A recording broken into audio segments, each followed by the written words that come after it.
Hello, dear students. Good morning to all of you. Once again, today I am here, Lalit Kumar P. Bhaiya, Associate Professor, Electronics and Telecommunication Engineering Department. Dear students, today we will learn the emitter follower and Darlington pair transistor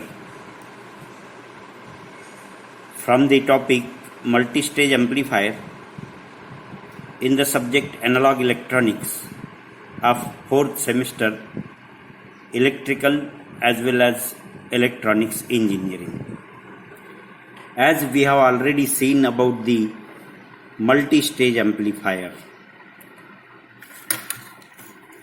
and cascading in case of the multi-stage amplifier.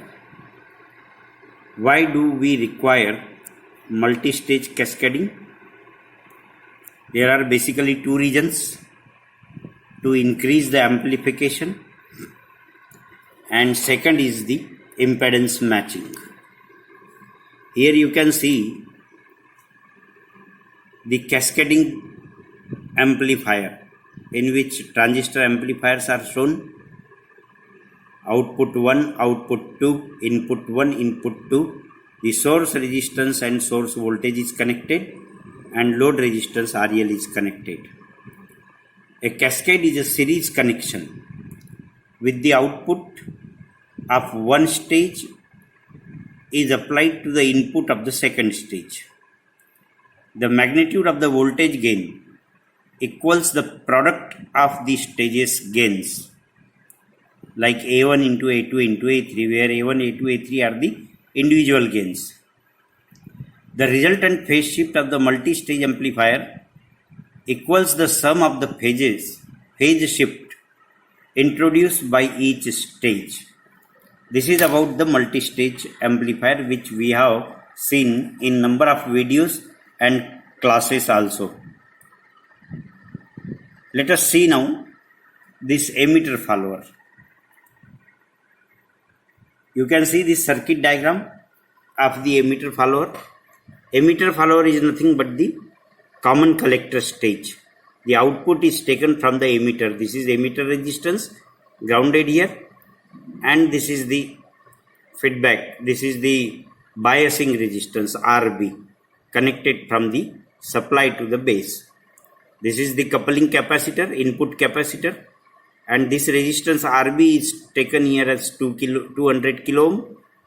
The beta of the transistor is 100, while this value of RE is 3 kilo ohm. And this is the coupling capacitor with the load. And this is output voltage. Here emitter current IE is shown, base to emitter voltage, the base current IB, input voltage VI, and the voltage is VCE from collector to emitter. So this is called as the emitter follower. This is a common collector amplifier with voltage gain close to the unity. You are already known the voltage gain of the emitter follower is nearly equal to unity. Hence, a change in base voltage appears as an equal change across the load emitter.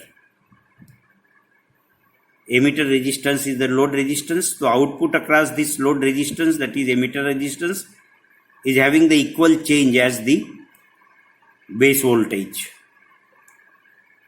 Or the emitter follows the input signal. It has a very high input resistance, nearly about hundreds of kilo ohms, and very low output resistance in the order of tens of ohms. So it is used as a buffer stage, which performs the function of resistance transformation from high to low over a wide range of frequencies with unity voltage gain. So the basic function of the emitter follower is to act like a buffer by following the voltage gain is equal to 1. That is, output follows the input. Later on, we can calculate the voltage gain AV, current gain AI, input impedance Zn, output impedance Zo using R parameter model. Alternate method can be used by using the hybrid parameters. So this is the characteristics of the emitter follower and as well as the circuit diagram of the emitter follower. The emitter follower can also be applied in case of the Darlington pair. This plays an important role, this circuit plays an important role, Darlington pair. Why? Darlington pair are nothing but the connection of the two common emitter follower circuits, Q1 and Q2 as shown in figure.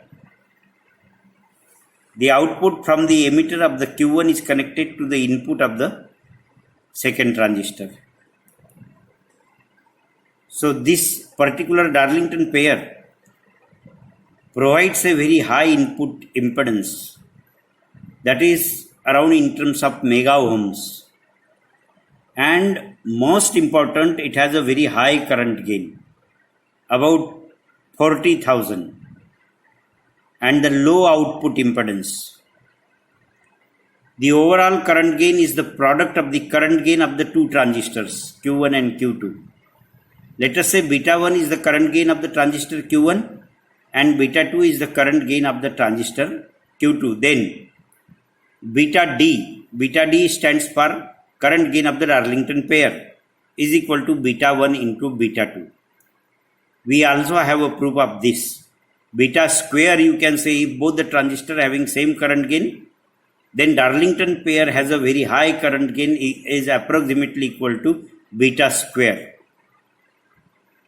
And therefore, this Darlington pair is used for the isolation purpose with a high value of current gain.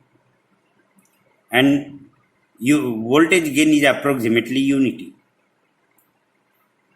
Remember, in series cascading, we have A1 into A2 as a product. You can see here Darlington emitter follower circuit. This is a circuit diagram of the Darlington emitter follower where RB is the biasing resistance. This RB is the biasing resistance. Practical value is about 3 mega ohm, and this is the emitter resistance of about 300 ohm, and this is the output across this emitter. Supply voltage of 18 volt VCC, and beta 1 and beta 2 are the current gains of both the transistor. If these are different, then we can write beta D is equal to beta 1 into beta 2. That is current gain of the Darlington pair. And this gives the AC equivalent circuit of Darlington emitter follower. In this dotted box, you can see this is the internal input resistance of the Darlington pair, including both transistors. This is beta D into IB. IB is the input current and beta D is the current gain of the Darlington pair. So this becomes a current source. This is internal equivalent diagram, and this is emitter resistance connected here. So this is output current I0, and this is collector, and this is base, where this base resistance is RB. This is VI here. So VI, Zi is the total input impedance looking at the input terminal. ZB is the equivalent input resistance of the base of the transistor, at the base of the transistor, and this is the emitter current, and output current is opposite in direction having the same magnitude. So this is AC equivalent circuit of the emitter follower. Then of this circuit again we can calculate the current gain, voltage gain, input impedance and output impedance. Frequency response. Till now we have considered basic BJT cascading without taking into consideration the effect of frequency on the amplifier response.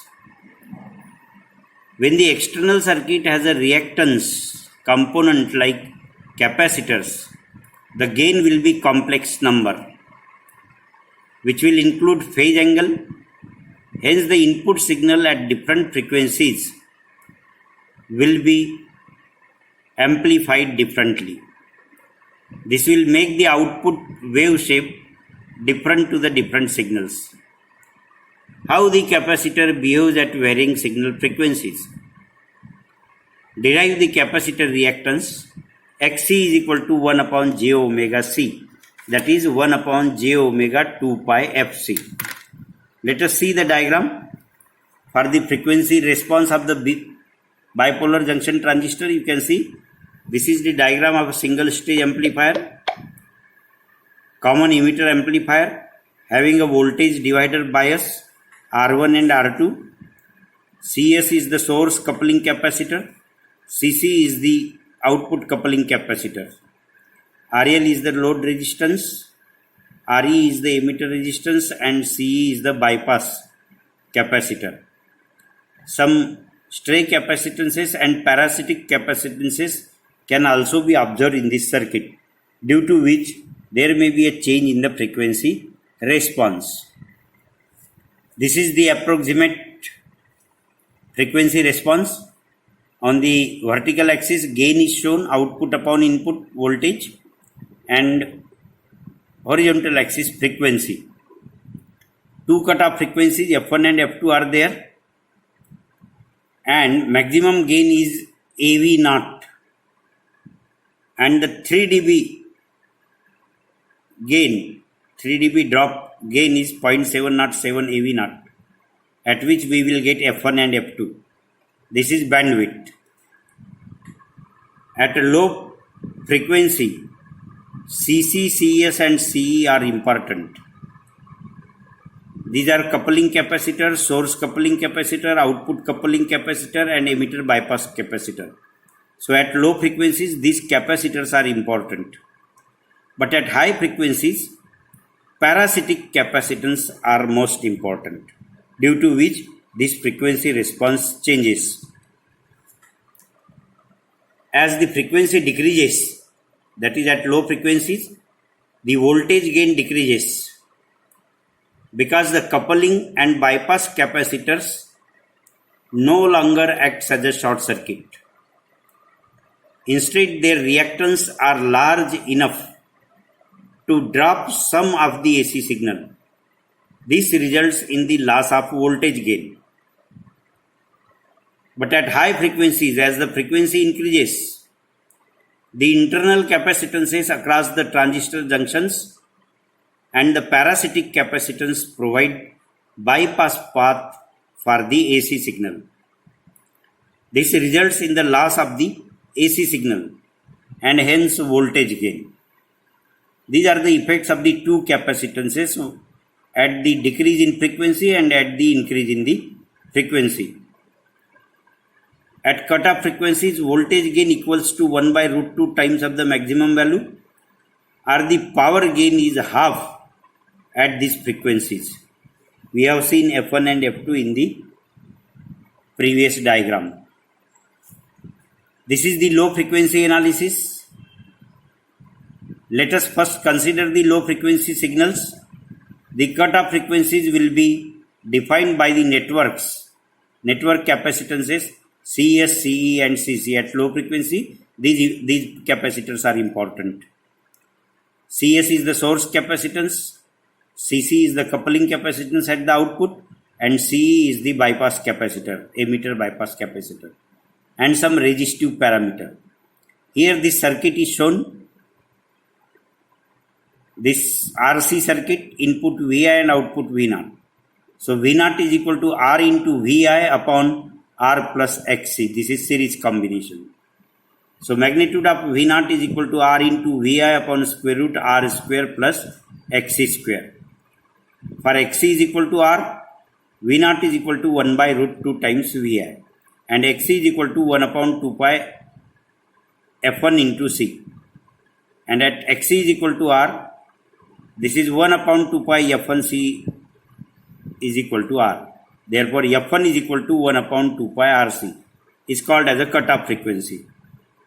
Therefore, the AV is equal to R upon square root R square plus Xc square, and put the value of Xc is equal to 1 upon 2 pi F1C and F1 is equal to 1 upon 2 pi RC. You will get AV is equal to 1 upon square root 1 plus F1 by F whole square.